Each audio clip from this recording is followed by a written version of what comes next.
The silver shackles bit into Aria's wrists as she was dragged across the marble floor of the royal court.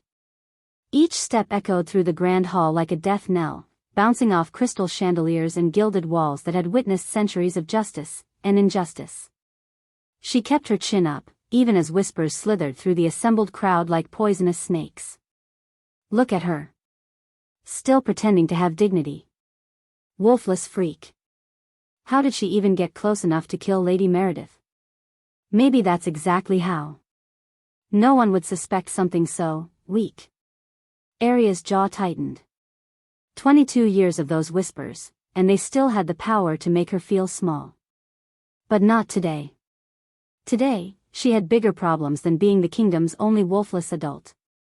Today, she was accused of murder. The guards forced her to a stop before the obsidian throne where King Marcus sat like a dark god of judgment. To his right, Crown Prince Kale watched her with those storm-gray eyes that had haunted her dreams since she was 16. To the left, Princess Lyra observed with the cold calculation of a hawk studying a mouse.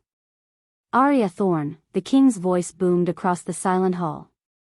You stand accused of murdering Lady Meredith Blackwood, betrothed to my son. How do you plead? Aria's heart hammered against her ribs. 3 days ago, she'd been nothing more than a servant in the castle's east wing. 3 days ago, her biggest worry had been avoiding the other servants' cruel pranks. 3 days ago, Lady Meredith had been alive, beautiful, and everything Aria could never be. Not guilty, Your Majesty. A ripple of laughter moved through the crowd. Someone called out, of course she'd lie. Royal Gamma Samuel stepped forward, his weathered face grave. In his hands, he held a crystal vial filled with shimmering silver liquid, scent essence, the werewolf world's most reliable evidence. Your Majesty, Samuel's deep voice cut through the murmurs, we found the accused scent all over Lady Meredith's chambers. Not just in the doorway, not just near the window. Everywhere. Including the murder weapon. Aria's blood turned to ice. That's impossible. Is it? Samuel held up the vial, letting the afternoon sun catch the silver swirls within. This essence was taken directly from the scene. Your scent signature is unmistakable, child. Sweet jasmine with an undertone of morning rain. Quite distinctive for someone who supposedly can't shift. The jasmine part was true, she'd always smelled like the flowers that grew wild around her childhood cottage. But the morning rain scent? That was new. She'd been noticing it herself lately, a strange addition to her natural fragrance that made no sense. I didn't kill her, Aria said, louder this time. I found her. I was bringing fresh linens to her room when you murdered her in a jealous rage, interrupted Lord Blackwood, Meredith's father. His face was twisted with grief and fury. Everyone knows you've been pining after Prince Kale since you were old enough to understand what a mate bond was. My daughter was going to marry him. You couldn't stand it. Heat flashed through Aria's cheeks. Yes, she'd harbored feelings for Kale. What wolfless servant girl hadn't dreamed of the impossible? But murder? Never. I would never. Silence. King Marcus slammed his hand on the throne's armrest. The evidence speaks clearly. Your scent. Your motive. Your opportunity. His golden eyes, so unlike his son's gray ones, fixed on her with predatory intensity. But I confess myself, curious. How does a wolfless woman overpower a fully trained she-wolf warrior? That was the question that had been eating at Aria for 3 days. Meredith hadn't just been beautiful and well-bred, she'd been deadly. Trained by the kingdom's best fighters, faster and stronger than most male wolves. I couldn't, Aria whispered. I'm not strong enough. I don't have claws or fangs or... Yet Lady Meredith was found with her throat torn out by what our healers confirm were claws and fangs, Samuel interrupted. Specifically, the claw and fang marks of someone with your exact scent signature. The world tilted sideways. Aria gripped the chains between her wrists to steady herself. This was insane. All of it. She was wolfless, had been her entire life. No transformation, no enhanced strength, no supernatural abilities whatsoever. She couldn't have killed a rabbit, let alone a trained warrior. There has to be an explanation, she said desperately. Someone else. Enough. The king rose from his throne, and the entire hall fell silent. The evidence is clear. The scent is undeniable. You have been found guilty of murder. He paused, savoring the moment. The sentence is death. Gasps echoed through the crowd, though whether from shock or satisfaction, Aria couldn't tell. Her knees nearly buckled, but she forced herself to remain upright. She would not give them the satisfaction of seeing her crumble. However, the king continued, his voice taking on a theatrical quality. In my infinite mercy, I offer you one chance at redemption. Submit to questioning under the blood moon serum. If you speak the truth under its influence, your sentence will be commuted to exile. Blood moon serum. Aria had heard whispers of it, a drug that forced complete honesty but also drove most subjects insane. For someone wolfless like her, with no supernatural healing abilities, it would likely be a death sentence anyway. And if I refuse? She asked. King Marcus smiled, and it was colder than winter moonlight. Then you burn at sunrise. The heat started as a whisper in her chest. At first, Aria thought it was just panic, her body's natural response to impending doom. But as seconds ticked by, the warmth grew stronger, spreading through her like liquid fire. She began, then stopped. Something was wrong. Very wrong. The heat became a burn, then an inferno. Aria gasped, doubling over as pain unlike anything she'd ever experienced tore through her body. It felt like her bones were trying to break apart and rebuild themselves, like her skin was too small to contain whatever was happening inside her. What's wrong with her? Someone shouted. Is she having some kind of fit? Aria's vision blurred. The ornate hall swam in and out of focus as wave after wave of agony crashed through her. She could hear her heart beating, pounding, loud enough that surely everyone could hear it. And beneath that sound, something else. Something that sounded almost like howling. Guards, the king barked. Restrain her. But as the guards moved forward, Aria's scream shattered the air, a sound no human throat should have been able to make. Raw, primal, and filled with a power that made every wolf in the hall take an instinctive step backward. The shackles around her wrists began to smoke. Then, from the crowd of nobles, came a voice Aria had heard only once before, ancient, crackling with age, and now filled with absolute terror. Elder Thane, the oldest member of the royal council, a man who had served 3 kings and was rumored to be over 200 years old, stared at Aria with eyes wide as dinner plates. Impossible, he whispered, but in the sudden silence, everyone heard him. The bloodline was extinct. We made absolutely sure. Aria's body convulsed, and for just a moment, one impossible, terrifying moment, her eyes flashed not brown, not gold, but pure, brilliant silver. The color of moonlight. The color of legend. The color of the primordial wolves. Then everything went black, and Aria collapsed to the marble floor as the entire royal court erupted in chaos around her unconscious form.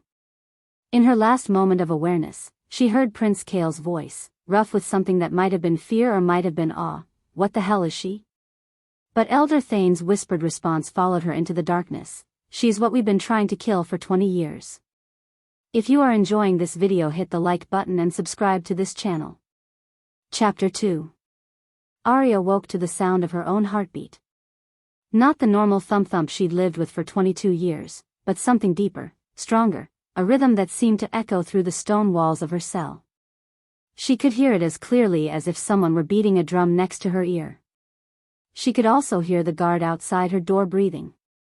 The rats scurrying through the walls 3 cells down. The conversation between 2 prisoners 4 levels up. What the hell? Aria sat up slowly, her head spinning. The dungeon's cell was pitch black, no windows, no torches, nothing but suffocating darkness. She should have been blind as a bat down here. Instead, she could see everything. The rough-hewn stone walls. The rusted iron bars. The straw scattered across the floor that reeked of mold and despair. But more than that, she could see the heat signatures of living things. The warm glow of the guard outside her door. The cooler patches where water had seeped through the walls. She held up her hands, and her breath caught. Her eyes were glowing. Actually glowing, casting silver light across her palms like twin moons. "Holy shit," she whispered. "Language, child." Aria spun toward the voice, her new senses immediately cataloging everything about the intruder. Male. Elderly. Heartbeat slow but steady. Scent signature complex, old parchment, pine smoke, and underneath it all, something that smelled like starlight. Elder Thane stepped from the shadows as if he'd been part of them. In the strange new spectrum of her vision, she could see the power radiating from him like heat waves. This wasn't just any old man, this was something ancient and dangerous wearing human skin. "You," she breathed. "You're the one who said that the bloodline was extinct." "Yes." Thane moved closer to the bars, his weathered face grave. "I was wrong. Or rather, I was lied to. We all were." Aria scrambled to her feet, surprised by how fluid the movement felt. Everything about her body seemed more stronger, faster. Like someone had fine-tuned an engine she hadn't known was broken. "I don't understand any of this," she said. "Yesterday I was wolfless. Today I'm apparently glowing like a nightlight and hearing conversations 4 floors up. What the hell happened to me?" Thane glanced toward the door, then pulled a small crystal from his robes. With a whispered word, a bubble of silence settled around them. She could feel it like a physical presence. "What happened," he said quietly, "is that 22 years of suppression magic finally broke under extreme stress. You, my dear, are not wolfless. You never were." His ancient eyes fixed on her with uncomfortable intensity. "You carry the blood of the moon goddess's first children. You are primordial." The word hit her like a physical blow. Primordial wolves were legends. Myth. The original children of the moon goddess, so powerful they could command other wolves with a thought, so dangerous that the other supernatural races had supposedly banded together to wipe them out centuries ago. "That's impossible," she whispered. "Is it?" Thane gestured to her glowing eyes. "Tell me, what do you smell when I speak?" Aria inhaled automatically, and information flooded her senses. "Truth," she said, startled. "You smell like truth." "How did I know that?" "Because primordials can smell lies. Among other abilities." Thane's expression grew darker. "The question isn't what you are, child. The question is who has been hiding it from you, and why." Images flashed through Aria's mind, her childhood in the small cottage on the kingdom's border. Her parents, simple farmers who'd claimed she was a late bloomer when her wolf never came. Their sudden death in a carriage accident when she was 16, leaving her with no choice but to seek work at the castle. "My parents," she said slowly. "They weren't really my parents, were they?" Thane shook his head. "Good people who found a baby during the Primordial Massacre 22 years ago. You were barely 6 months old, hidden in the ruins of a burned village. They took you in, raised you as their own, never knowing what you truly were." The memories came flooding back then, not her own, but something deeper. Inherited knowledge awakening in her blood. She could see it as clearly as if she'd been there, her real parents fighting desperately as their village burned. Her mother, dying, uses the last of her power to cast a suppression spell that would hide Aria's true nature until she was strong enough to survive discovery. "The massacre," she whispered. "Who ordered it?" "That," Thane said grimly, "is the question that's going to get us both killed. Someone with access to the highest levels of power. Someone who could coordinate attacks across multiple kingdoms simultaneously. Someone who's been very, very careful to erase every trace of primordial bloodlines." Footsteps echoed in the corridor outside, and Thane quickly pocketed his crystal. The silence bubble dissolved just as Prince Kale appeared at the cell door, flanked by 2 guards. "Leave us," Kale ordered. The guards hesitated, clearly uncomfortable with the idea of their prince alone with an accused murderer, but they obeyed.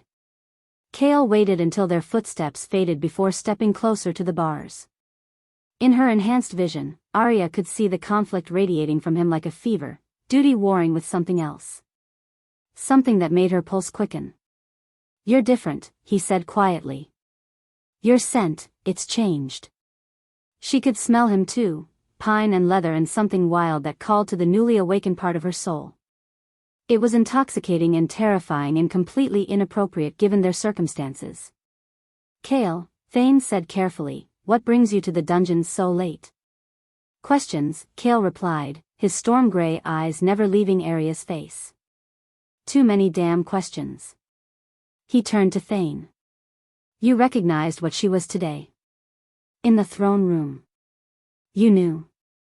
Thane's heartbeat remained steady, but Aria could smell the spike of adrenaline in his scent. "Fear. I suspected," he admitted. The signs were all there for those who knew how to look. "What signs?" Kale demanded. "The complete lack of scent signature until recently," Thane said. "Suppression magic always leaves traces. Then the sudden appearance of rain in her natural fragrance, that's primordial. The fact that she could survive in this castle for 6 years without a single noble trying to claim her as a bed warmer? Subconscious recognition of predator by prey." Aria's cheeks flamed. "I'm standing right here." Kale's lips quivered in what might have been a smile under different circumstances. "Trust me, I've noticed." The humor faded quickly. "The evidence against you is compelling, Aria. Your scent was everywhere in that room. But a primordial wouldn't need to sneak around to kill someone. You could have commanded Meredith to tear out her own throat." "I didn't kill her," Aria said firmly. "I don't care what your evidence says. I found her body, and I've been set up." "By whom?" Kale asked. "Who has the power to manipulate scent evidence? Who benefits from framing you?" "Someone who knows what she is," Thane said grimly. "Someone who wants the last primordial bloodline erased permanently." They stood in silence for a moment, the weight of implications settling around them like a shroud. Then Kale spoke, his voice barely above a whisper. "There's something else. The wedding has been moved up. Tomorrow night, under the blood moon. Father says it's to honor Meredith's memory, but..." He trailed off, shaking his head. "But it's convenient timing," Thane finished. "Execute the primordial, celebrate the royal wedding, consolidate power. Very neat."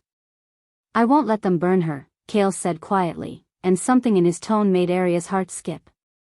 "I don't care what the evidence says. This doesn't feel right." "Careful, Your Highness," Thane warned. "Those sound dangerously like the words of a man choosing his mate over his crown." Kale's eyes flashed. "She's not He stopped, inhaling sharply. When he looked at Aria again, his expression had changed completely. Wonder. Recognition. Inevitability. "Oh, hell," he breathed. Aria felt it too, the snap of connection, invisible chains wrapping around her heart and pulling tight. The mate bond, finally awakening now that her true nature was free. "This complicates things," Thane muttered. "You think?" Kale's voice was rough with something between desire and despair. "I'm supposed to marry someone else tomorrow night, and now I find out my actual mate is sitting in a dungeon cell accused of murder." "The bond explains a lot," Aria said softly. "Why I've been drawn to you for years. Why are you here now, risking your reputation to question my guilt? It also makes you more dangerous to whoever set this up," Thane added grimly. "A mated primordial is exponentially more powerful than a single one. If they were willing to commit murder to frame you before..." He didn't need to finish the thought. They all understood the implications. Kale was quiet for a long moment, studying Aria's face in the dim light. "What do you need?" he asked finally. "Time," Thane answered before Aria could speak. "Time to investigate, to find the real killer, to..." "No," Aria interrupted. "What I need is to get out of here before someone decides they can't wait for an execution." I can't just release you, Kale said. The political ramifications will be nothing compared to what happens if she dies, Thane finished. Kale, you need to understand something. Primordials don't just die quietly. If Aria is killed unjustly, her power will lash out. It could level half the castle.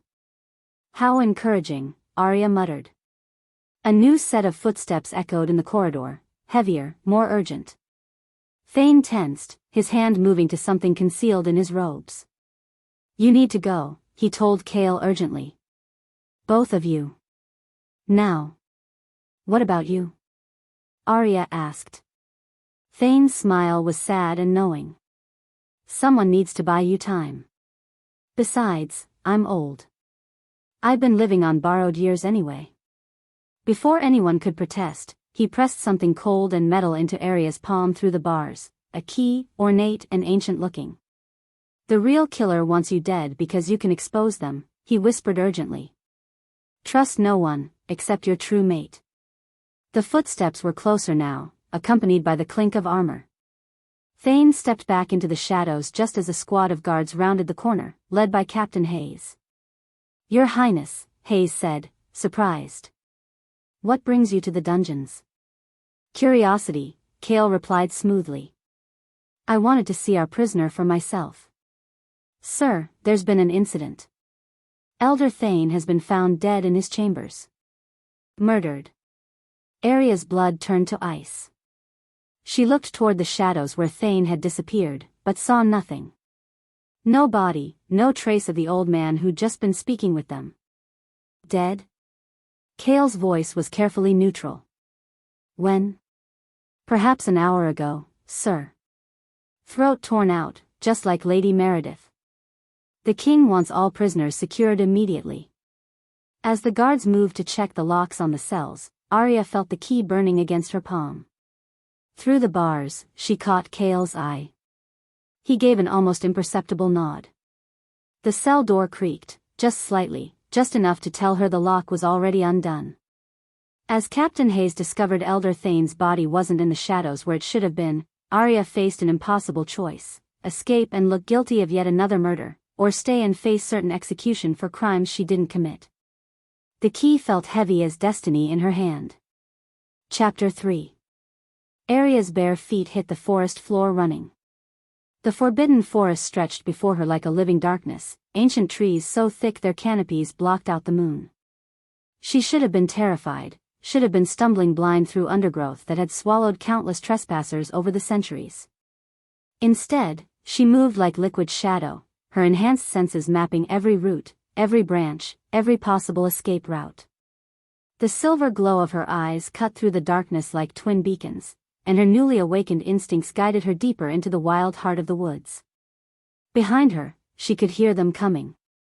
Horses. Dogs.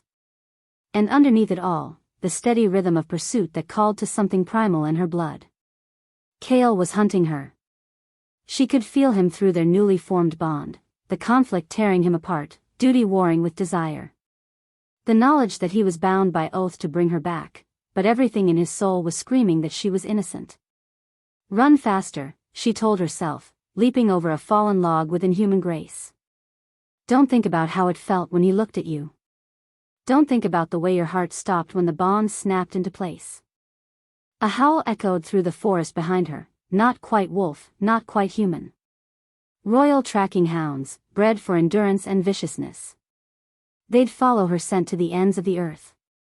Aria paused beside a stream, her chest heaving.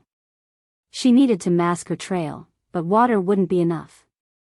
These weren't ordinary hounds, they were supernatural creatures trained to track magic itself. As if responding to her desperation, something shifted inside her. Heat bloomed in her chest, spreading down her arms to her fingertips. She looked down and gasped. Her nails were extending into claws, not the simple points of a normal werewolf, but curved, gleaming talons that looked like they could slice through steel. Her canine teeth had elongated into fangs, and when she caught her reflection in the stream, her eyes blazed like silver fire. She was partially transforming. Without a full moon. Without conscious effort. Impossible. The thought whispered through her mind in a voice that wasn't quite her own. She spun around, claws extended, but saw nothing except shadows and moonlight. Not impossible, child. Inevitable. This time the voice was clearer, seeming to come from the trees themselves. As Aria watched, faces began to appear in the bark, ancient, ethereal features that seemed carved from starlight and memory. Forest spirits. She'd heard stories, but like everything else supernatural, she'd assumed they were just tales to frighten children. You are home now, the largest spirit said, its voice like wind through leaves. The blood of the first wolves runs in your veins. We have been waiting for your return. Return? Aria whispered. I've never been here before. Your people built the first settlements in these woods, another spirit explained. Before the kingdoms, before the courts, before the fear. This was a sanctuary. Images flashed through her mind, not memories, but inherited knowledge awakening in her blood. She saw her ancestors living in harmony with the forest, their children playing among trees that sang with magic. She saw them building the moon pool, a sacred place where the boundary between worlds grew thin. And she saw the massacre. Show me, she breathed. The spirits shared their memories willingly. Aria watched in horror as soldiers wearing the royal crest swept through the peaceful settlements like a plague. But these weren't random attacks, they were coordinated, surgical. The soldiers knew exactly which families carried primordial blood, exactly which children would need to be eliminated. Someone gave them names, she realized. Someone who had access to bloodline records. Yes, the spirits confirmed. Someone close to power. Someone who walks in your current court. A branch snapped behind her, and Aria spun to find Kale emerging from the shadows. He'd approached on foot, leaving his horse and the hunting party behind. In the ethereal light of the spirits, he looked like something from a dream, all sharp angles and predatory grace. The spirits speak truth, he said quietly, his storm-gray eyes never leaving her face. I can see them too, now that our bond is active. Aria's claws retracted automatically, but she remained poised to flee. You came alone. I came to talk. He took a careful step closer, his hands raised in a gesture of peace.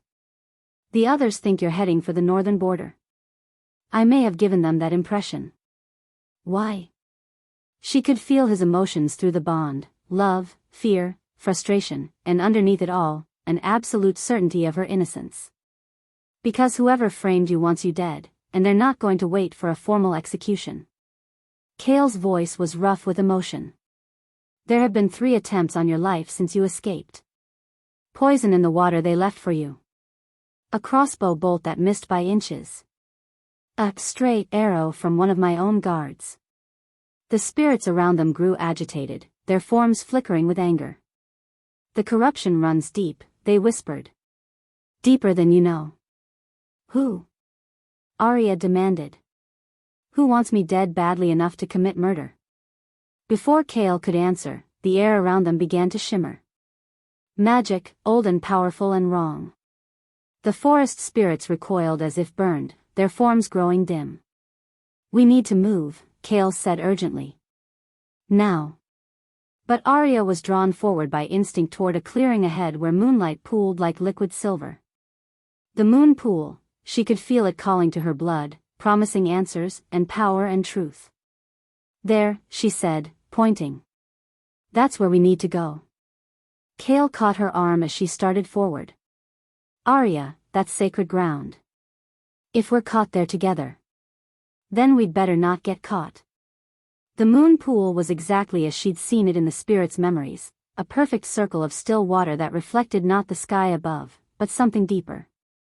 Something that looked like stars and dreams and the space between heartbeats. The moment Aria's bare feet touched the sacred stone surrounding the pool, power slammed into her like a physical force. But this time, instead of pain, there was completion. The mate bond that had been struggling to form suddenly snapped into perfect clarity.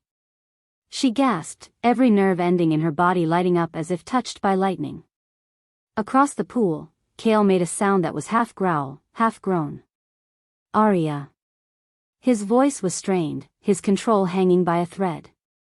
She could feel everything he felt, the overwhelming need to protect her, the desire that made his hands shake, the love that he was still fighting to deny.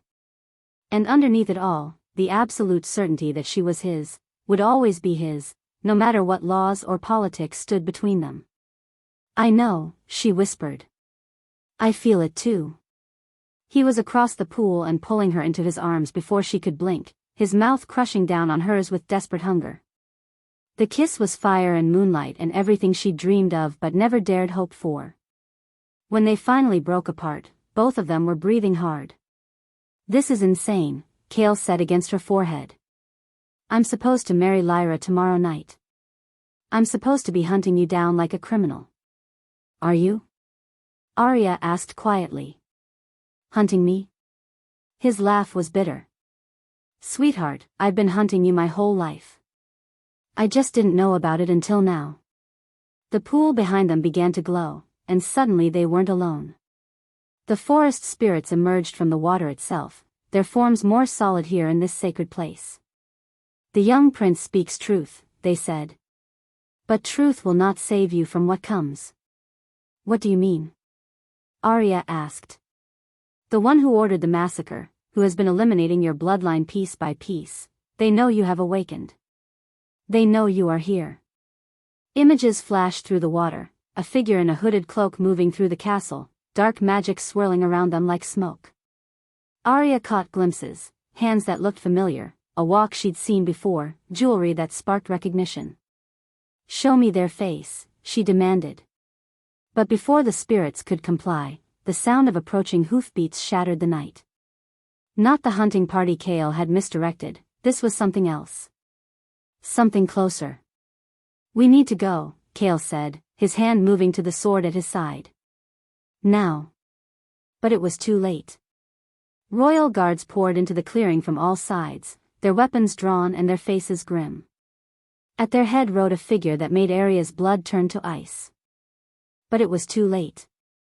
Royal guards poured into the clearing from all sides, their weapons drawn and their faces grim. At their head rode a figure that made Aria's blood turn to ice. Princess Lyra sat her horse like a conquering queen, her golden hair gleaming in the moonlight. But it was the weapon in her hands that made Aria's newly awakened instinct scream in terror. A blade of black metal that seemed to absorb light rather than reflect it. Ancient runes carved along its edge pulsed with malevolent energy. "A primordial blade," Kale breathed. "Those were supposed to be destroyed centuries ago." Lyra's smile was cold as winter moonlight. "Hello, brother. I see you found our little fugitive." "Lyra, what is this?" Kale demanded, moving protectively in front of Aria. "Stand down. All of you." "I'm afraid I can't do that." Lyra's voice carried a musical quality that made the air itself seem to vibrate. "You see, some secrets are worth killing for. And some bloodlines are simply too dangerous to live." The blade in her hands pulsed with dark energy, and Aria realized with crystal clarity that this was the weapon that had killed Lady Meredith. This was the person who had framed her, who had been systematically eliminating every trace of primordial blood from the kingdom. Princess Lyra, Kale's sister, his future queen, the woman he was supposed to marry, was a killer wielding a weapon specifically designed to murder primordial wolves. And Aria was trapped. If you are enjoying this video, hit the like button and subscribe to this channel. Chapter 4. Lyra, put the blade down. Kale's voice carried the authority of a future king, but Aria could feel his shock and horror through their bond. "Whatever you think you're doing, this isn't the way." Princess Lyra laughed, the sound like silver bells dipped in poison. "Oh, my dear brother. Still so naive, even after all these years." The primordial blade hummed with dark energy in her grip, its black metal seeming to drink in the moonlight. "Did you really think Father's campaign to eliminate the old bloodlines was his idea?"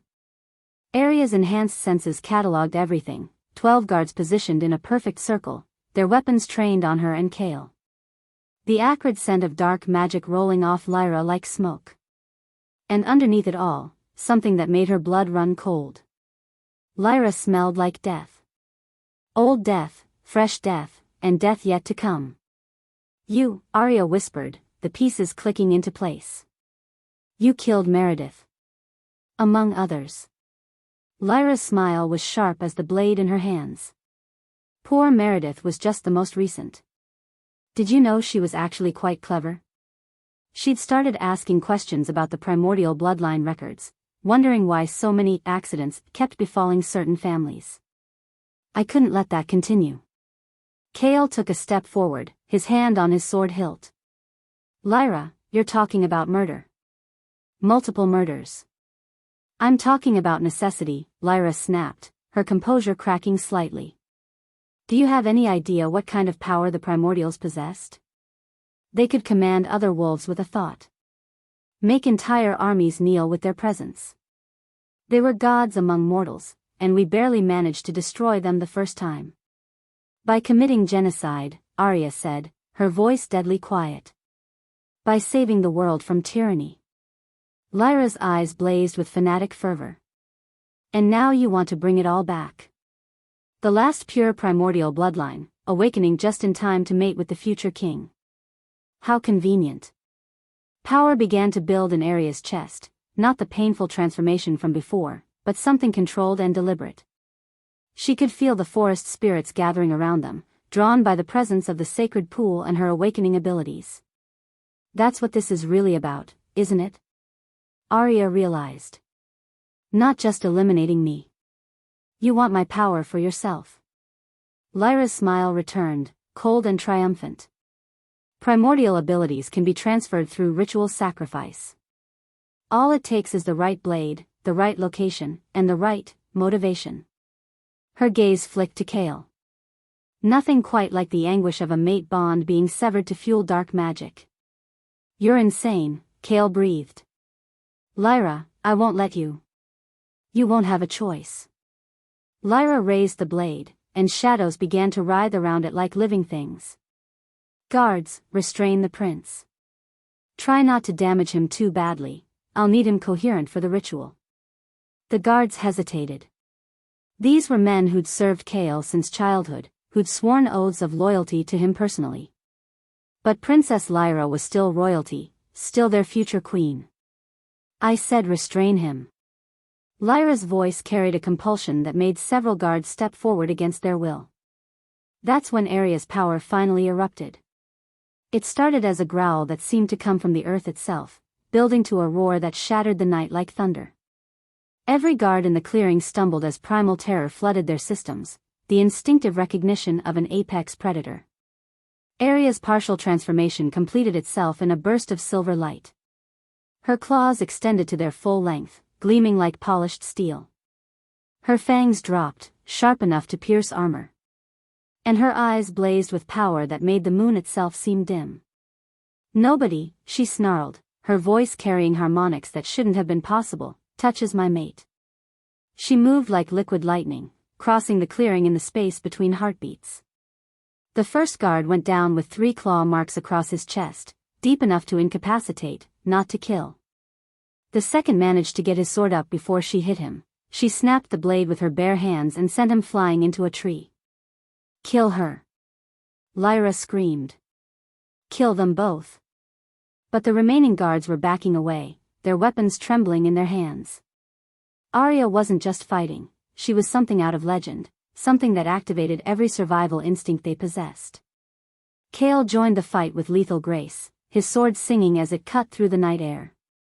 Back to back with Aria, they moved like partners who'd been fighting together for years instead of minutes, the mate bond allowing them to anticipate each other's moves perfectly.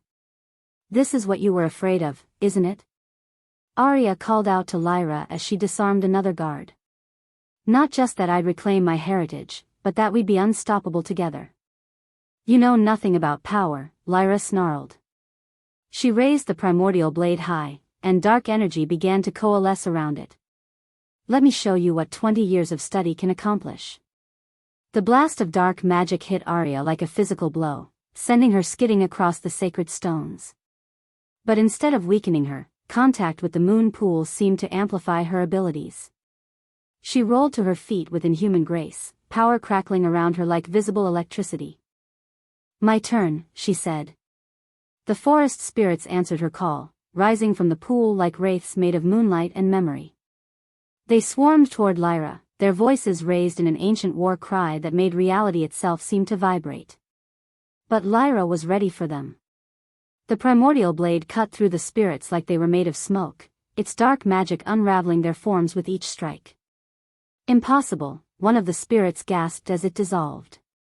That blade, it's not just enchanted. It's been fed. Fed on what? Aria demanded. Primordial blood, Lyra answered with sick satisfaction. Every member of your bloodline I've killed over the years has made it stronger. More deadly. She advanced on Aria, the blade humming with malevolent power. And when I add yours to the collection, I'll have everything I need to become a goddess. The battle that followed was unlike anything the sacred grove had witnessed in centuries. Aria fought with speed and strength that defied physics, her claws leaving gouges in solid stone. But Lyra had experience and preparation on her side, plus a weapon specifically designed to kill creatures like Aria. Kale! Aria shouted as she dodged another strike from the cursed blade. The guards, they're under compulsion. Break them free. Kale turned his attention to the remaining soldiers, using techniques he'd learned in the war colleges to shatter mental influences.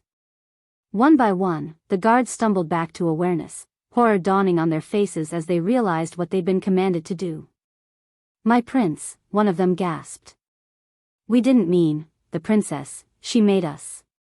I know, Kale said grimly. Help me end this. But Lyra had anticipated their strategy. With a word of power that made the air itself scream, she unleashed a wave of dark magic that sent everyone except Aria flying. The guards hit the tree line and didn't get up. Kale slammed into one of the standing stones with a sickening crack. No! Aria's roar of anguish shook the forest to its roots. She launched herself at Lyra with everything she had, claws extended, fangs bared, power blazing around her like a silver inferno. For a moment, it looked like she might actually reach her target. But Lyra had been planning this moment for years, and she wasn't going to let rage defeat preparation. The primordial blade met Aria's charge with surgical precision, sliding between her ribs like it was meant to be there. Pain exploded through her chest, not just physical agony, but something deeper. The blade was designed to sever more than flesh, it cut at the very essence of what made her primordial.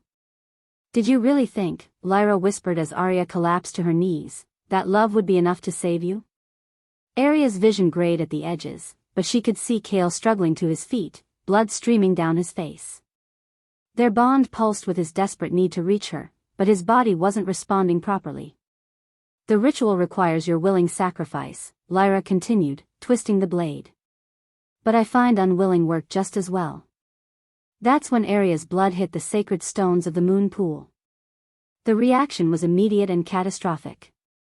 The pool began to glow with light that hurt to look at directly, and the air filled with voices, hundreds of them, thousands, all crying out in languages that predated the kingdom itself. What have you done? Lyra whispered, her face going pale. Aria looked up at her with eyes that blazed like dying stars. I've awakened them. All of them. The spirits of the murdered primordials began to rise from the pool, not the gentle forest spirits from before, but something far more terrible. These were the souls of the massacred, and they had been waiting 20 years for vengeance. They swarmed toward Lyra with hungry fury, but the princess raised the primordial blade and they recoiled as if burned. Not yet, she snarled. I'm not finished with her. She raised the blade for a killing blow, but Kale was there, throwing himself between them despite his injuries. The cursed metal punched through his chest instead of Aria's heart. No! Aria's scream shattered every piece of glass within a mile radius. Power erupted from her in waves, sending Lyra flying and cracking the ancient stones around the pool. Kale collapsed into her arms, blood frothing on his lips. Aria, run. I'm not leaving you, she sobbed, pressing her hands to the wound. But the blade had done too much damage, and her healing abilities weren't strong enough to counteract its curse. Through their bond, she could feel his life slipping away. And as it did, something inside her began to change. The primordial spirits weren't just seeking vengeance, they were seeking a vessel. Someone strong enough to channel their combined fury. Someone dying, whose spirit was already halfway between worlds. The transformation isn't complete, Aria whispered as darkness closed in around her vision. Blood loss and the blade's curse were taking their toll, but she could feel something vast and terrible awakening in her dying body. I'll return when the moon is full, but I won't be the same. Kale's eyes widened as he understood. Aria, don't. But it was too late. As her heart stopped beating, every murdered primordial soul rushed into her body at once, turning her into something that had never existed before, a vessel for the collective vengeance of an entire bloodline. Princess Lyra, standing over their bodies with the bloodied blade still in her hands, began to smile. Until she realized that while Aria was dead, her body wasn't cooling. It was getting warmer. And the next full moon was only 3 days away. If you are enjoying this video, hit the like button and subscribe to this channel. Chapter 5. The full moon hung over the royal palace like a silver eye, bathing the marble walls in ethereal light. In the 3 days since the incident at the moon pool, an unnatural quiet had settled over the kingdom. No birds sang. No wolves howled. Even the wind seemed to hold its breath. King Marcus stood at his chamber window, watching the courtyard below with growing unease. The wedding had been postponed indefinitely after Kale's body was brought back broken and barely breathing. The prince lived, but the healer said he might never walk again. As for the girl, her body had simply vanished from the moon pool. No trace, no trail, nothing but scorched earth and the lingering scent of otherworldly power. Your Majesty. Captain Hayes appeared in the doorway, his face grim. The perimeter guards report disturbances. What kind of disturbances? Lights in the forbidden forest, sir. And sounds. Like an army marching, but when they investigate, there's nothing there. Marcus nodded grimly. He'd been expecting this. The old stories spoke of what happened when primordial blood was spilled on sacred ground. He'd hoped those stories were just myths. He was about to find out how wrong he'd been. The temperature in the room dropped 20 degrees in the space of a heartbeat. Frost began forming on the windows despite the warm autumn night. And then she was there, standing in the center of his chamber as if she'd materialized from moonlight itself. Aria. But not the frightened servant girl who'd been dragged before his court just days ago. She stood 7 feet tall now, her body wreathed in silver fire that cast dancing shadows on the walls. Her hair moved like liquid starlight, and her eyes burned with the light of a dozen moons. But it was the presence around her that made Marcus's knees weak with terror. Hundreds of translucent figures filled the chamber, the spirits of every primordial who had died in the massacre 20 years ago. Men, women, children, all bearing the wounds that had killed them, all staring at him with eyes that promised vengeance. "Hello, Uncle," Aria said, her voice carrying harmonics that made the air itself vibrate. "Surprised to see me?" Marcus forced himself to stand straight, calling on decades of royal training. "You're supposed to be dead." "I was." Aria smiled, and it was beautiful and terrible at the same time. Death is educational. It teaches you things about power. About justice. About the debts that must be paid. The spirits around her began to move, circling Marcus like predators. He could hear their whispers, names, dates, the details of their murders. All ordered by him. All carried out in his name. The bloodline needed to be eliminated, he said, trying to keep his voice steady. You were too dangerous to live. Were we? Aria tilted her head, studying him like a curious cat. Or were you simply afraid that someone might challenge your stolen throne? Before Marcus could answer, the chamber doors burst open. Royal guards flooded in, their weapons drawn, Captain Hayes at their head. But as they raised their swords, Aria simply looked at them. And they froze. Not physically, Marcus could see the terror in their eyes, the desperate struggle as they fought against an invisible force. But their bodies no longer belonged to them. With a gesture from Aria, they turned their weapons on each other, their faces twisted with horror as they lost control of their own limbs. Stop, Marcus commanded. Release them. Why? Aria asked conversationally. They've spent their lives following orders to hunt and kill my people. Why shouldn't they experience what it feels like to be controlled against their will? Because you're better than this, a familiar voice said from the doorway. Kale limped into the chamber, supported by a walking stick and sheer determination. The healer's best efforts had saved his life, but his left leg was twisted at an unnatural angle, and scars covered half his face from Lyra's cursed blade. Aria's expression softened slightly when she saw him, and the guards suddenly gasped as control of their bodies returned to them. They stumbled backward, weapons clattering to the floor. You shouldn't be here, Aria said quietly. You're still healing. I couldn't stay away. Kale's eyes were fixed on her transformed face, love and anguish warring in his expression. Aria, I can feel what you're carrying. All that rage, all that pain, it's not yours. It's theirs. He gestured to the spirits surrounding her. It is mine now, she replied. Their memories, their suffering, their need for justice, I am the vessel for all of it. And what about us? Kale asked desperately. What about our bond? What about the future we could have? For a moment, something almost human flickered in Aria's blazing eyes. But then the spirits pressed closer, their whispers growing louder, and the softness vanished. There is no us, she said. There is only what was taken and what must be restored. She turned back to Marcus, power crackling around her like a visible storm. 20 years ago, you ordered the systematic slaughter of every man, woman, and child who carried primordial blood. Entire families wiped out. Ancient bloodlines erased. All because you feared what we represented. You represented chaos, Marcus snarled, his composure finally cracking. Unlimited power in the hands of beings who considered themselves gods. The other kingdoms were already mobilizing against us, we had to act first. You had to act out of cowardice, Aria corrected. But your crimes run deeper than genocide, don't they, uncle? Shall I tell Prince Kale how you really came to the throne? Marcus went pale. You don't know what you're talking about. Don't I? Aria smiled, and the spirits around her began to show images in the air, memories pulled from the realm of the dead. Should I show him how you poisoned his grandfather? How did you arrange for your older brother to die in that hunting accident? How have you spent 30 years murdering anyone who might challenge your stolen crown?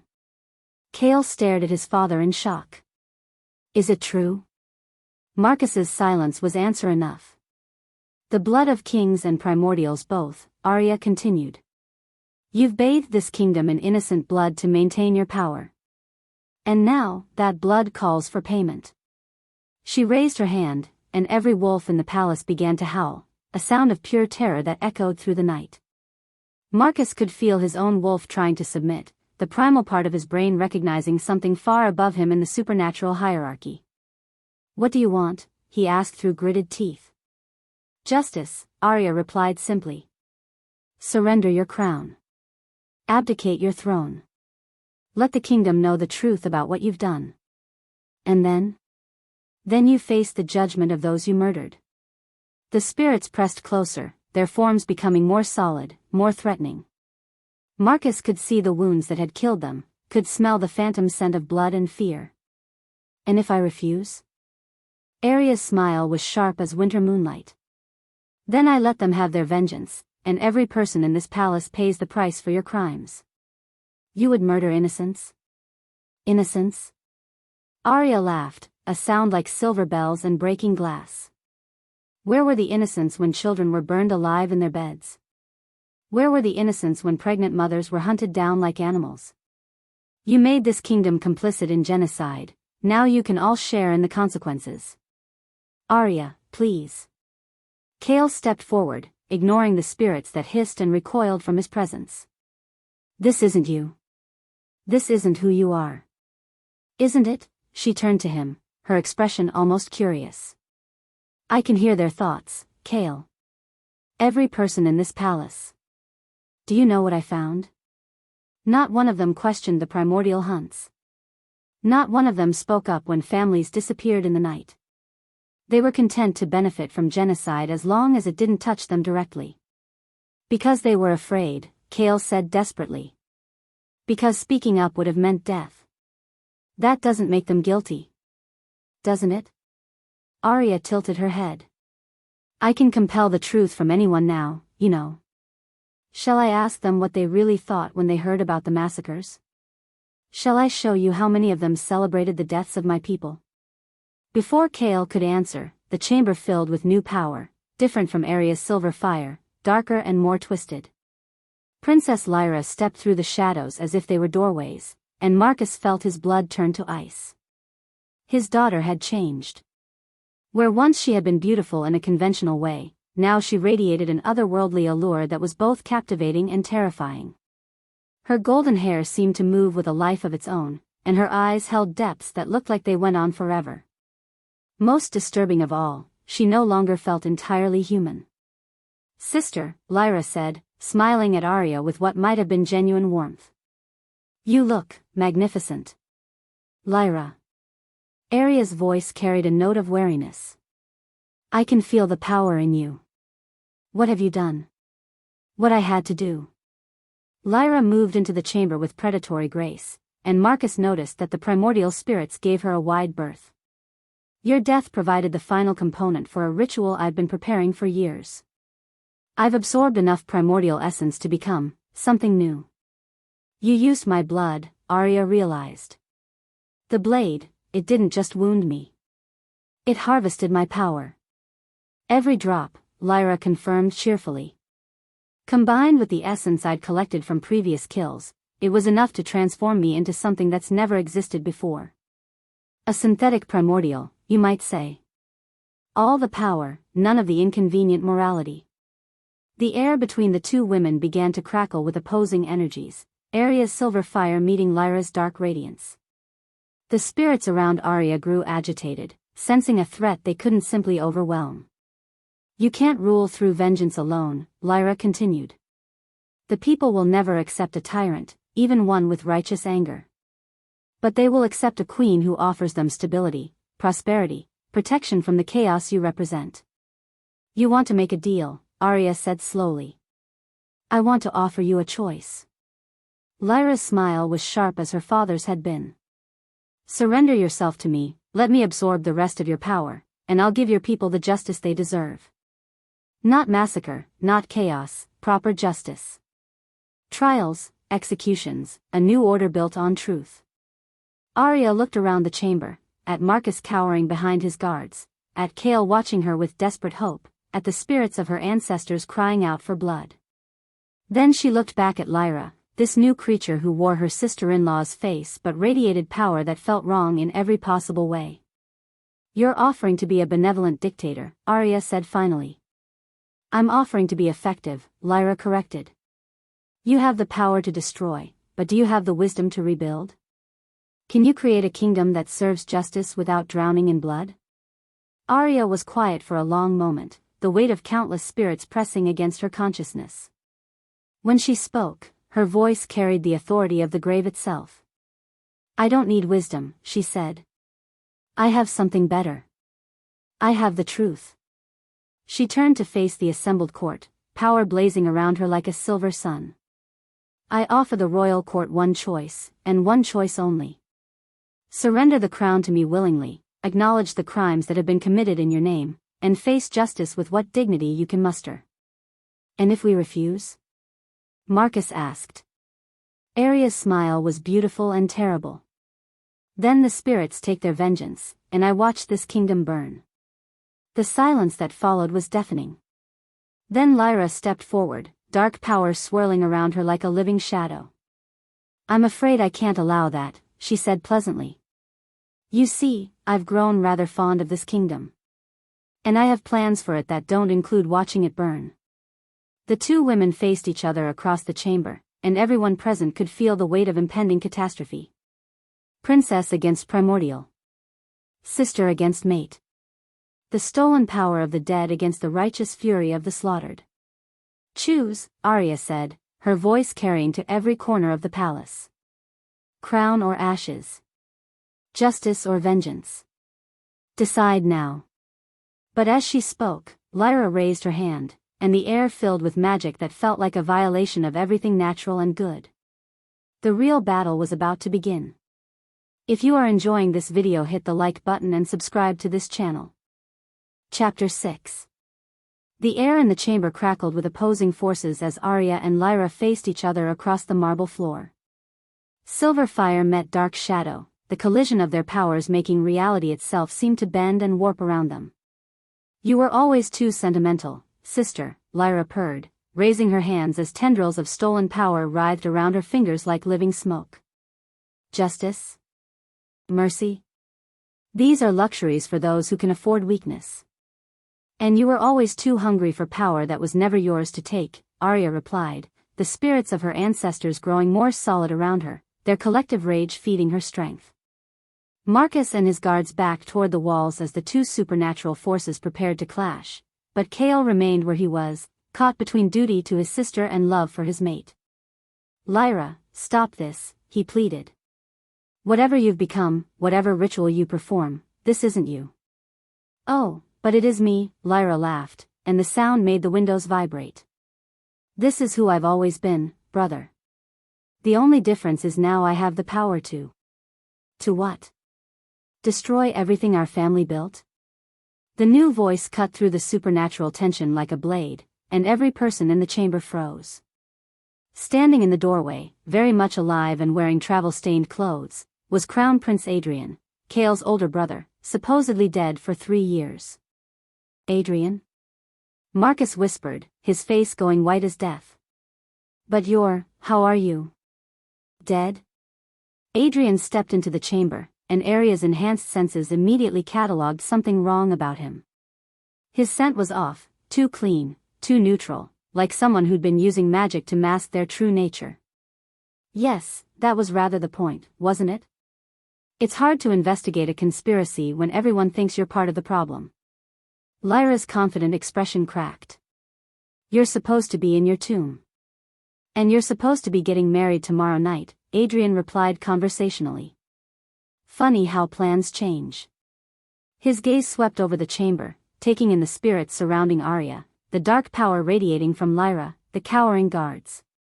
"Though I have to admit, I didn't expect things to escalate quite this quickly." "Adrian, what's going on?" Kale demanded. "Where have you been? What conspiracy?" Adrian's smile was grim as winter. "The one that's been running this kingdom for centuries, little brother. The one that's built on the systematic theft of supernatural power." He gestured toward their father. "Tell them, father. Tell them what the royal bloodline really is." Marcus's silence spoke volumes, but Adrian wasn't waiting for confessions. "The truth is," he continued, his voice carrying to every corner of the chamber, "there's nothing special about our bloodline.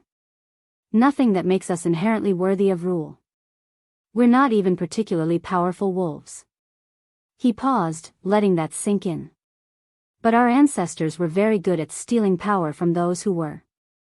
Images began to form in the air, not from Aria's spirits this time, but from magical artifacts Adrian pulled from his travel pack. Memory crystals, each one containing centuries of hidden history. "The first king Marcus wasn't born to rule," Adrian explained as the crystals projected their contents. "He was a minor noble who discovered a way to harvest and bind supernatural abilities from other bloodlines. Primordials, yes, but also shadow weavers, storm callers, dream walkers, any supernatural being whose power he could steal and use." Aria watched in horror as the images showed systematic hunts dating back 300 years. Not just for people, but dozens of supernatural species, all methodically tracked down and eliminated. Their power harvested, their bloodlines erased, their very existence forgotten. "That's impossible," Lyra said, but her voice lacked conviction. "The artifacts, the rituals required, they would take generations to perfect." "They did," Adrian confirmed. "Each king built on his predecessor's work. Father simply perfected the process." He turned to Marcus with disgust. "Didn't you, father? The suppression collars that made supernatural beings appear wolfless. The harvesting rituals that drained their power while they lived as servants in your very castle. The systematic elimination of anyone who might remember what the kingdom used to be. Marcus finally found his voice. It was necessary. The supernatural bloodlines were fragmenting the kingdom, creating chaos. They were creating competition, Adrian corrected. And you couldn't have that. Aria felt something shift in her awareness, like a lock being turned. Suddenly, she could sense them, dozens of presences throughout the castle that she'd missed before. People whose supernatural natures had been buried so deep they'd forgotten what they were. The servants, she whispered in dawning realization. The wolfless ones. They're not wolfless at all. No, Adrian confirmed. They're suppressed. Every generation, Father's agents scour the kingdom for children showing signs of unusual abilities. They're taken, collared with suppression artifacts, and raised as servants. Their memories are altered so they think they're simply late bloomers who never developed their wolves. The revelation hit Aria like a physical blow. All those years of being mocked for being wolfless, all those servants who'd shared her shame, they'd all been victims of the same systematic oppression. How many? She asked, her voice deadly quiet. In the castle alone? Perhaps 40. Throughout the kingdom? Adrian shrugged. Hundreds. Maybe thousands. 3 centuries of supernatural beings, hidden in plain sight. The spirits around Aria began to keen, a sound of anguish that made everyone in the chamber cover their ears. But their cries weren't just expressing grief for the dead anymore. They were calling to the living. And across the castle, the suppressed began to answer. It started with a maid in the kitchens whose hands suddenly burst into flames as her fire weaver heritage awakened. Then a stable boy whose shadow detached itself from his body and began moving independently. In the gardens, a groundskeeper's communion with growing things became literal as vines erupted from the earth at his command. Aria could feel each awakening like a spark in her consciousness. Decades of suppressed power breaking free all at once, years of stolen identity returning in a flood of memory and ability. What have you done? Marcus gasped as the sounds of chaos began to filter in from throughout the castle. What should have been done years ago, Aria replied. Her power had grown exponentially with each awakening, fed by the liberation of her people. I've set them free. But Lyra wasn't backing down. If anything, the mass awakening seemed to energize her, dark power swirling faster around her transformed form. Do you see? She called out, her voice carrying supernatural compulsion. This is exactly what I was talking about. Chaos. Destruction. These people haven't used their abilities in decades, they'll tear the castle apart before they learn to control them. As if to prove her point, an explosion echoed from the east wing as someone's newfound abilities got away from them. They need guidance, Lyra continued. They need someone strong enough to teach them, to protect them, to control them, Aria finished. Just like your father did. Just like you're doing now, Lyra shot back. You think you're liberating them, but you're just replacing one form of tyranny with another. At least I'm honest about what I am. The argument was interrupted by Adrian clearing his throat. If I might interrupt this philosophical debate, we have a more immediate problem.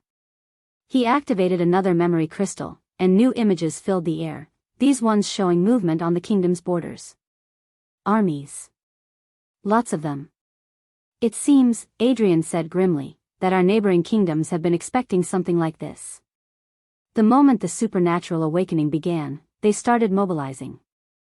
5 armies, converging on our borders from all directions. Aria felt ice form in her veins. They know. They've always known, Adrian confirmed. The suppression of supernatural bloodlines wasn't just Father's policy, it was a continental agreement.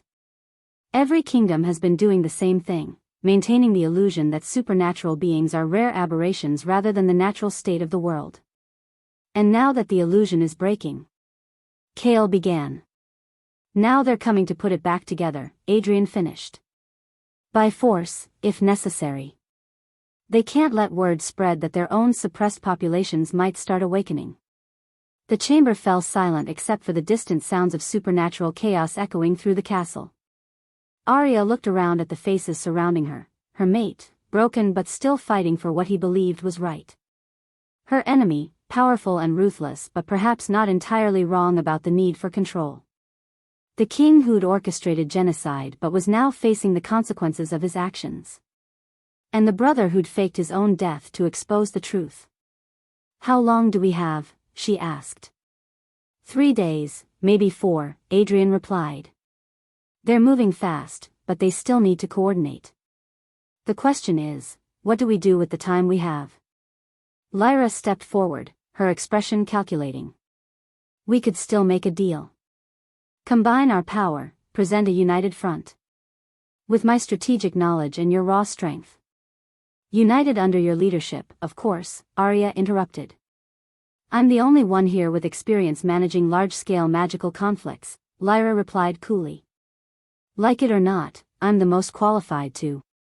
She was cut off by another explosion, this one much closer.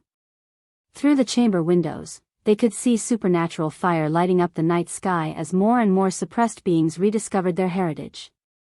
"We're out of time for deals," Aria said, coming to a decision that felt like stepping off a cliff. "The awakening is spreading beyond the castle. Soon it'll reach every suppressed supernatural in the kingdom. When it does, we'll be facing a war on 2 fronts," Adrian said grimly. "Internal chaos and external invasion." "Not if we're ready for them," Aria replied, power blazing around her like a silver star. "Not if we unite the awakened and show these invading armies exactly why their ancestors were so afraid of supernatural beings in the first place." She turned to face everyone in the chamber, allies and enemies alike. "I'm done asking for permission," she declared, her voice carrying a supernatural compulsion that made even Lyra take a step back. "I'm done negotiating with people who built their power on genocide. The age of suppression is over." Outside, the sounds of awakening grew louder as more supernatural beings throughout the kingdom began to remember what they really were. But in the distance, barely visible on the horizon, the first watch fires of the approaching armies began to flicker like malevolent stars. The real war was about to begin. If you are enjoying this video, hit the like button and subscribe to this channel. Chapter 7. Dawn broke over a kingdom transformed. From the highest tower of the royal palace, Aria surveyed the chaos spreading across the land like wildfire. Supernatural beings throughout the realm were awakening to their true natures, and not all of them were handling it well. Smoke rose from a dozen different locations where newly awakened fire weavers had lost control. In the distance, she could see storm clouds gathering where weather callers were testing abilities they'd forgotten they possessed. "How many so far?" Kale asked, limping up beside her despite the healer's protests. 3 days of supernatural awakening had taken their toll on everyone, but he refused to stay bedridden while his kingdom tore itself apart. 200 confirmed in the capital alone, Aria replied, not taking her eyes off the horizon. Adrian's estimates suggest thousands more throughout the realm. She paused, her enhanced senses picking up something troubling. "But they're scattered, confused, many of them afraid of their own power. Can you blame them?" Kale leaned heavily on his walking stick, exhaustion evident in every line of his body. "They've spent their entire lives believing they were broken, flawed. Now suddenly they're discovering there's something out of legend." Through the mate bond, Aria felt his pain, not just physical, but emotional.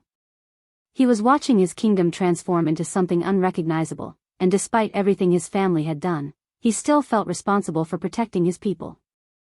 "We need to move faster," she said quietly. "The enemy armies will be here by tomorrow night. If we can't unite the awakened by then." She didn't need to finish. They both knew what would happen. 5 kingdoms worth of experienced soldiers against scattered, untrained supernatural beings still learning to control their abilities. It would be a massacre. "The council is ready," Kale said. "Such as it is." Aria nodded grimly.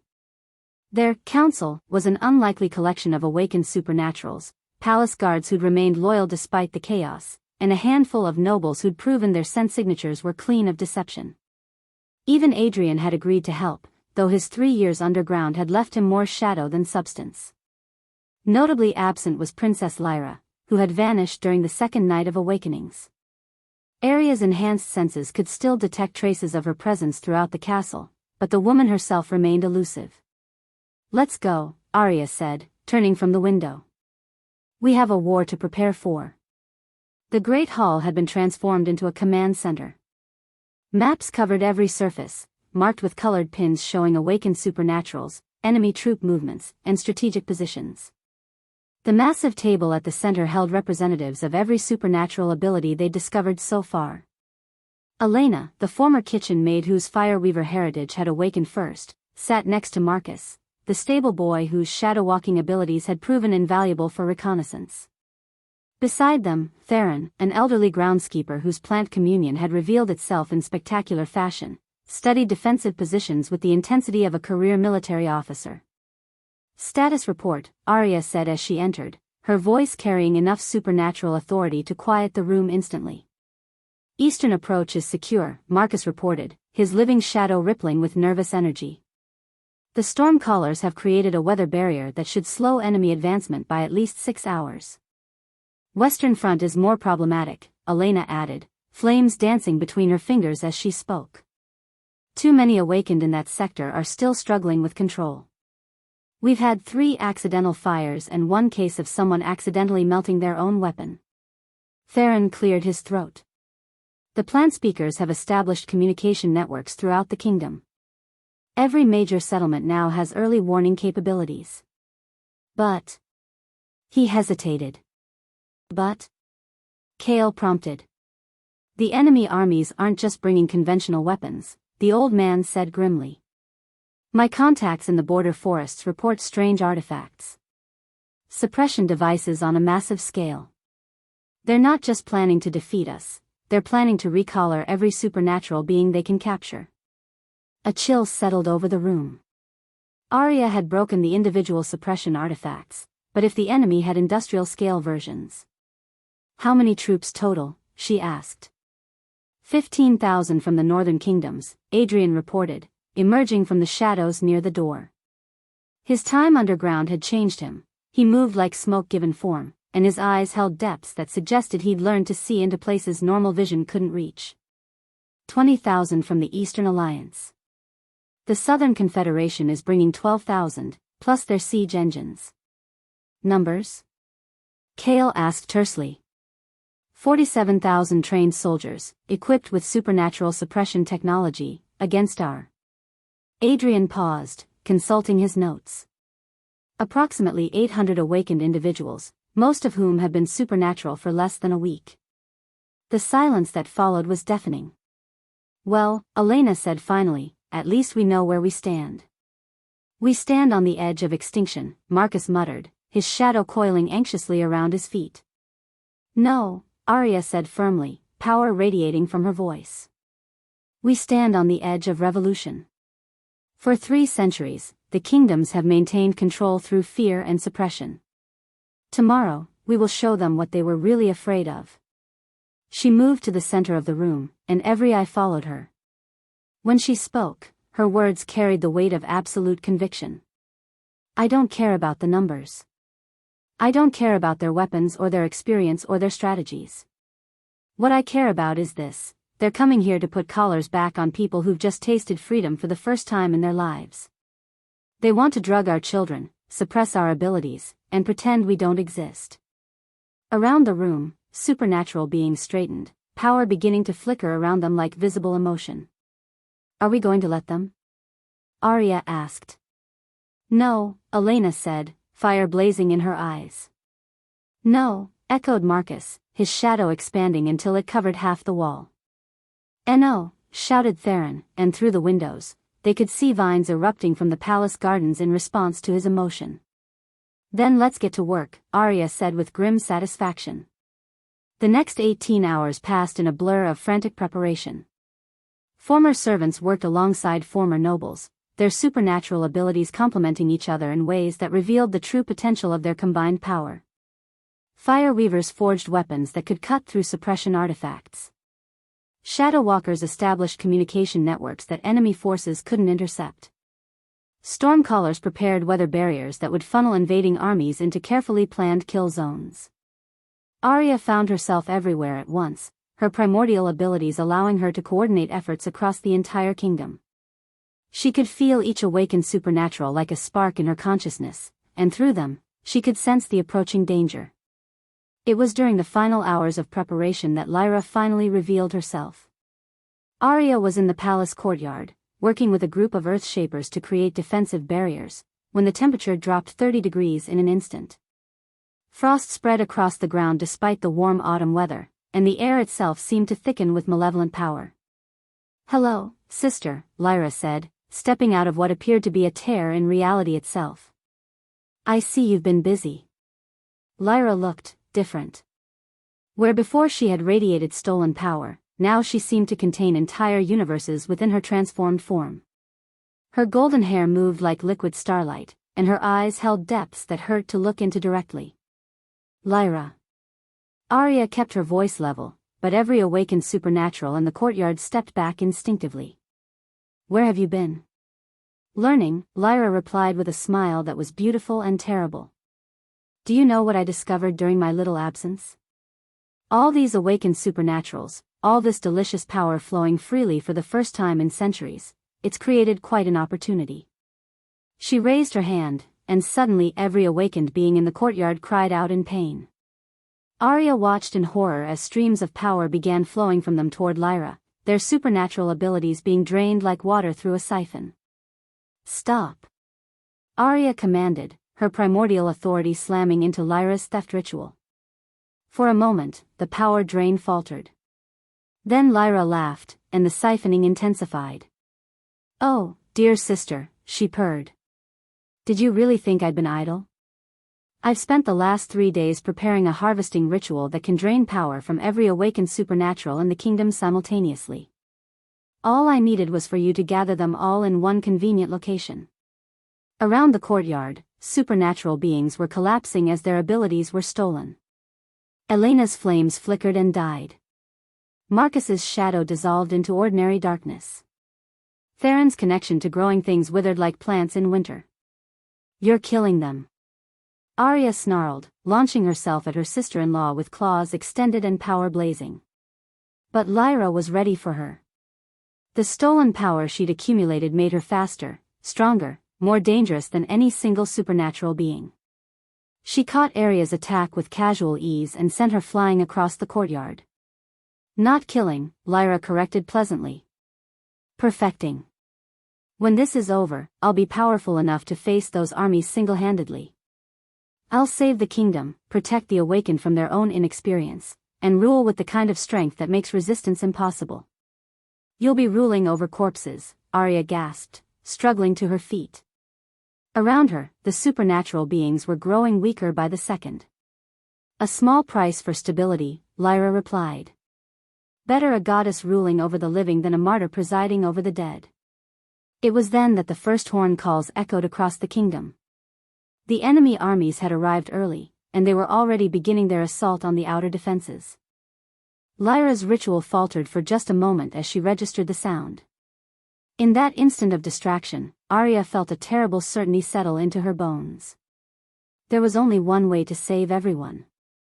Only one power source strong enough to both break Lyra's ritual and create a barrier capable of protecting the kingdom from 5 armies worth of suppression weapons.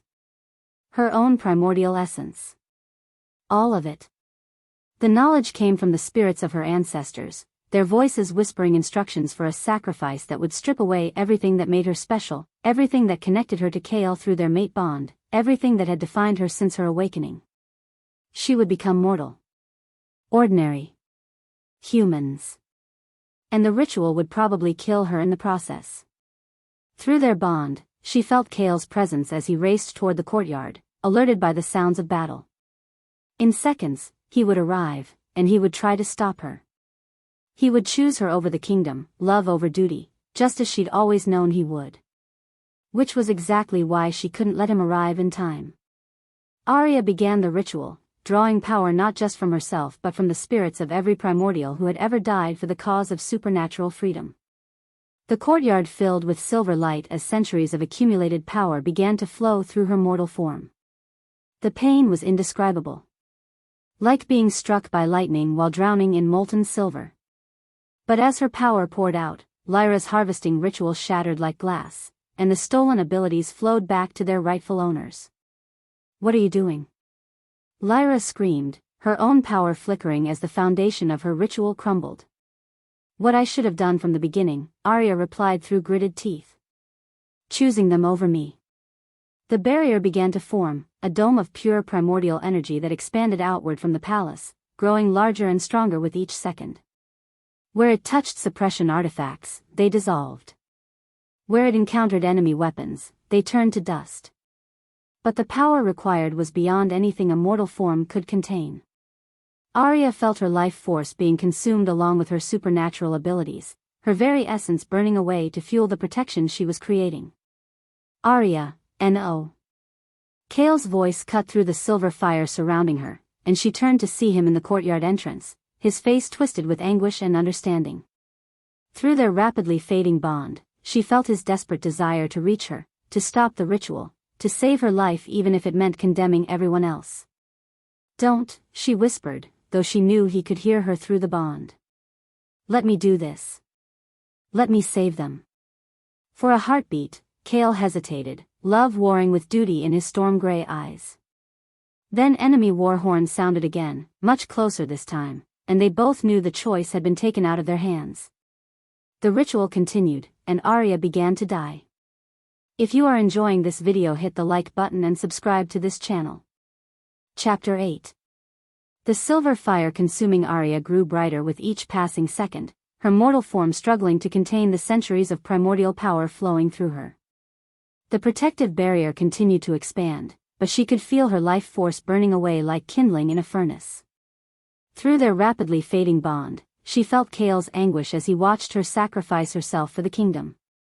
He stood frozen in the courtyard entrance, every instinct screaming at him to stop her, to save her, to choose love over duty. "Kale," she gasped, her voice barely audible over the crackling energy. Don't let this be for nothing." That's when he made the choice that would reshape everything. Instead of trying to stop the ritual, Kale limped forward into the silver fire. The energy should have incinerated him instantly. He was just a normal wolf, no match for primordial power. But as he reached for Aria's hand, something extraordinary happened. The royal bloodline power that his family had stolen over 3 centuries suddenly awakened, not as individual abilities, but as a vast network of connections. Every supernatural power that had ever been harvested by the crown, every bloodline that had been suppressed, every ability that had been stolen, all of it still existed, bound to the royal line through centuries of dark magic. And now, as Kale willingly chose to share Aria's burden, that stolen power turned on its masters.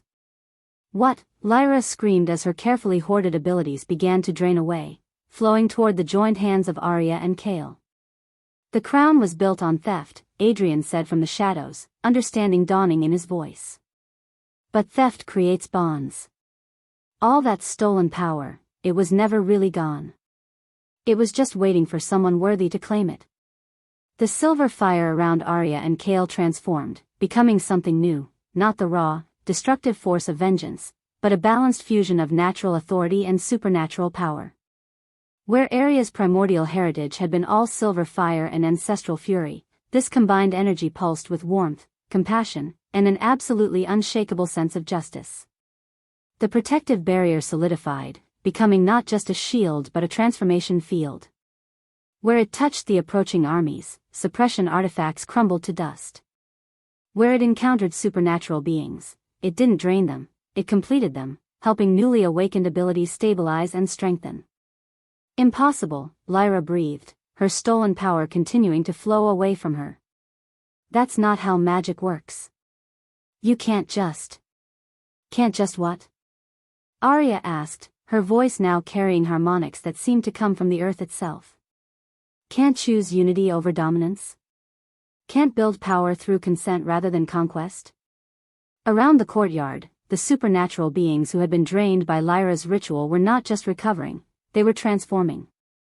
Elena's fire weaving had become something more elegant, more controlled. Marcus's shadow walking now allowed him to step between dimensions. Theron's plant communion had evolved into actual communication with the forest itself. But they weren't becoming more powerful in the traditional sense. They were becoming more themselves, their abilities refined, their control perfected, their potential fully realized without the desperate hunger for more that characterized stolen power. "This is what we were supposed to become," Elena whispered in wonder, flames dancing around her in patterns too complex for the human eye to follow. Not gods ruling over mortals, but partners working together. The first wave of enemy soldiers reached the barrier just as the transformation completed. 5,000 troops with suppression weapons and conquest on their minds, expecting to face scattered, untrained supernatural beings. Instead, they encountered something that had never existed before, a fully unified supernatural community fighting as one coordinated force. Stormcallers and fire weavers worked together to create walls of elemental force. Shadowwalkers and Earthshapers coordinated ambushes that seemed to emerge from the very ground. Plant speakers and weatherworkers turned the forest itself into an active participant in the battle. But it wasn't the raw power that broke the enemy advance, it was the precision. These weren't desperate individuals lashing out with uncontrolled abilities. This was an army that moved like a single organism, each supernatural being perfectly complementing the others. At the center of it all, Aria and Kale stood hand in hand, their combined consciousness coordinating every action, every defense, every strategic decision. They had become something unprecedented, not rulers commanding from above, but partners facilitating from within. "Surrender," Aria's voice carried across the battlefield, reaching every enemy soldier simultaneously. "This kingdom is now under supernatural protection. You cannot win this fight." "We don't negotiate with abominations," came the shouted reply from the enemy commander. "Then you've chosen poorly," Kale responded, his voice carrying the authority of someone who had earned the right to rule rather than simply inherited it. The second wave of assault was more coordinated, more desperate. Siege engines designed to punch through magical defenses, cavalry charges meant to break supernatural formations, mass suppression artifacts activated simultaneously. All of it turned to ash the moment it touched the barrier. But Aria felt no satisfaction in the enemy's defeat. Through her expanded consciousness, she could sense the fear and confusion of the soldiers, men and women who had been told they were fighting monsters, only to discover they were the ones bringing violence to a kingdom that simply wanted to exist. "Stop," she called out, her voice reaching every mind on the battlefield. "Enough blood has been spilled over fear and misunderstanding." To everyone's surprise, she lowered the barrier, not all of it, but enough to create a corridor for communication. "Your kingdom sent you here to prevent a supernatural uprising," she continued, stepping forward with Kale beside her. "You were told we would be tyrants, that we would use our abilities to conquer and enslave. Look around you. Do you see conquest, or do you see people defending their right to exist?" The enemy formations wavered as soldiers looked at the supernatural defenders, not monsters or gods, but individuals who had organized themselves not for conquest but for protection. "Your leaders lied to you," Kale added, his voice carrying across the field. "They told you supernatural beings were rare aberrations to be feared. The truth is, they're your neighbors, your friends, your family members who have been suppressed and hidden for centuries." "How do we know you're not just using compulsion magic?" the enemy commander called out. Aria smiled and gestured to Elena, who stepped forward with flames dancing around her hands. "Because," Elena said in her own voice, with her own authority, "we don't need to compel the truth. We can afford to let you decide for yourselves." What followed was unlike any battlefield encounter in recorded history. Instead of a final charge or a negotiated surrender, it became a conversation. Soldiers from both sides met in the neutral ground between forces, supernatural beings demonstrating their abilities not as weapons but as gifts. Elena showed how fire weaving could warm the cold, heal the sick, forge tools that would never break. Marcus demonstrated how shadow walking could carry messages instantly across vast distances, connect separated families, explore places too dangerous for normal travel. Theron explained how plant communion could end famines, heal damaged soil, and create crops that would feed millions. "This is what you were afraid of?" one of the enemy soldiers asked in wonder as he watched Theron encourage a dead tree to bloom with fruit. "This is what our kings told us to destroy." The turning point came when Princess Lyra, stripped of her stolen power and reduced to her natural abilities, was brought forward to face judgment. Many of the supernatural beings called for her execution, she had murdered innocents, attempted genocide, tried to enslave them all. But Aria had learned something during her transformation. True power wasn't about imposing your will on others, it was about creating space for everyone to choose their own path. Lyra, she said quietly, standing before her former enemy. You were willing to commit any atrocity to gain power. But power gained through violence can only be maintained through more violence. Is that really the legacy you want? Lyra, for the first time since her transformation began, looked uncertain. I was trying to create stability. Order. A kingdom strong enough to protect itself. By destroying everyone who made it strong in the first place, Kale observed sadly. Lyra, you're my sister. I love you. But you need to understand, strength built on fear isn't strength at all. It's just another form of weakness. The trial that followed wasn't about vengeance, it was about restoration. Lyra would spend the rest of her life working to undo the damage she'd caused, using her strategic mind and organizational skills to help build the new kingdom rather than tear down the old one. It wasn't forgiveness, the dead deserved better than that. But it was justice tempered with mercy, punishment balanced with the possibility of redemption. As the sun set on the battlefield, representatives from all 5 attacking kingdoms were gathered in what had once been the throne room. But the obsidian throne was gone, replaced by a circular table where every voice carried equal weight. The age of suppression is over, Aria announced to the assembled crowd. Not just here, but everywhere. The supernatural beings in your kingdoms will awaken, just as ours have. You can meet that awakening with fear and violence, or you can meet it with understanding and cooperation. And if we choose cooperation, asked one of the enemy commanders. Then you'll find allies ready to help you build something better than what came before, Kale replied. Kingdoms where supernatural abilities are celebrated rather than feared, where power is shared rather than hoarded. And if we choose violence? Aria's smile was gentle but implacable. Then you'll discover that we've only shown you a fraction of what unified supernatural beings can accomplish. We prefer cooperation. But we won't hesitate to defend ourselves and our people.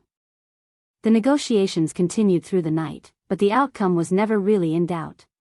Word was already spreading to supernatural beings in the neighboring kingdoms, carried by shadow walkers and stormcallers and others whose abilities transcended borders. The awakening was expanding beyond any single realm.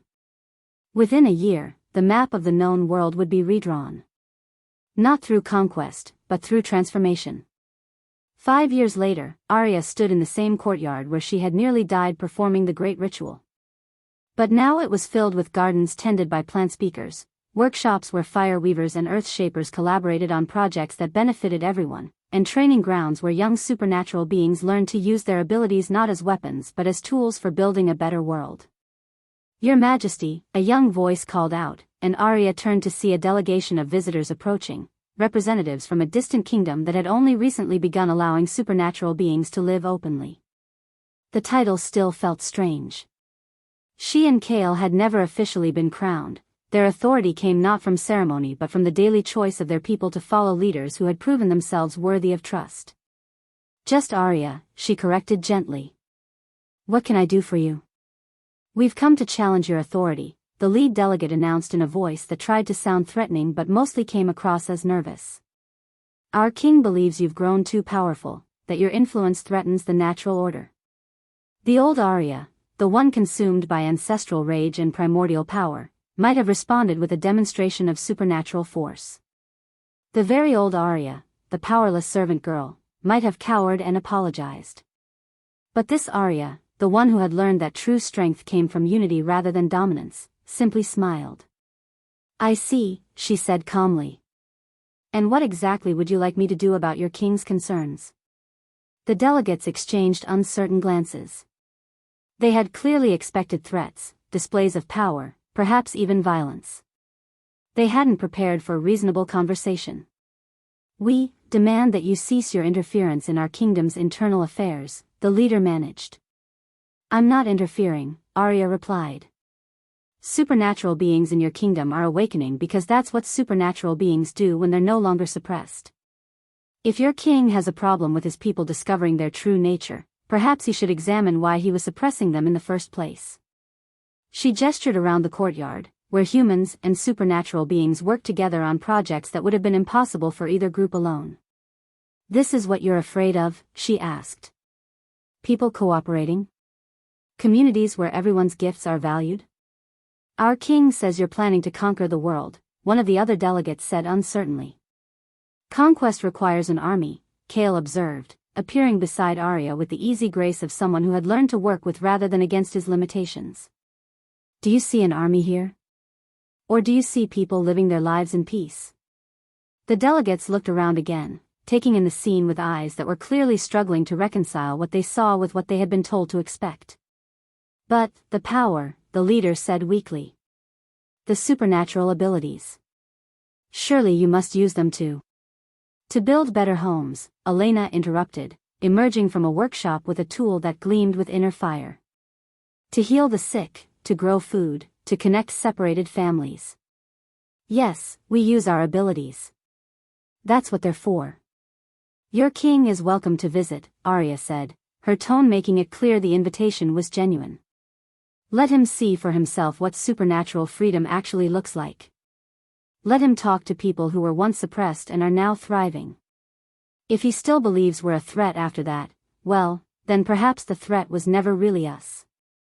As the delegates departed, not in defeat, but in confusion that would hopefully lead to understanding, Aria felt a familiar hand slip into hers. Think they'll actually bring their king? Kale asked. Eventually, Aria replied. Fear can only maintain itself for so long when confronted with reality. And reality is that supernatural beings just want the same things everyone wants: safety, community, the chance to use their gifts to make the world a little better. She looked out over the kingdom they had built together, not through conquest or inherited rights, but through the daily choice to serve something larger than themselves. It wasn't perfect. There were still conflicts, still challenges, still people who struggled with the transition from the old ways to the new. But it was real. It was growing. And it was proof that power didn't have to corrupt, that strength could be used to lift others up rather than tear them down. Was powerless, she murmured, remembering the frightened servant girl who had once scrubbed these very stones. What was that? Kale asked. Aria smiled, squeezing his hand. Nothing. Just remembering how far we've come. She had been powerless, until she learned that true power wasn't about what you could take, but about what you could give.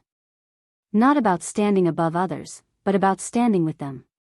The transformation was complete. Not just hers, but the world's.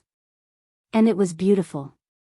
Since you have made it this far, I know you enjoyed the video. Don't forget to hit the like button and subscribe to this channel. I would also love to hear your thoughts on this video. Do well to drop a comment in the comments section below and share this video. The END.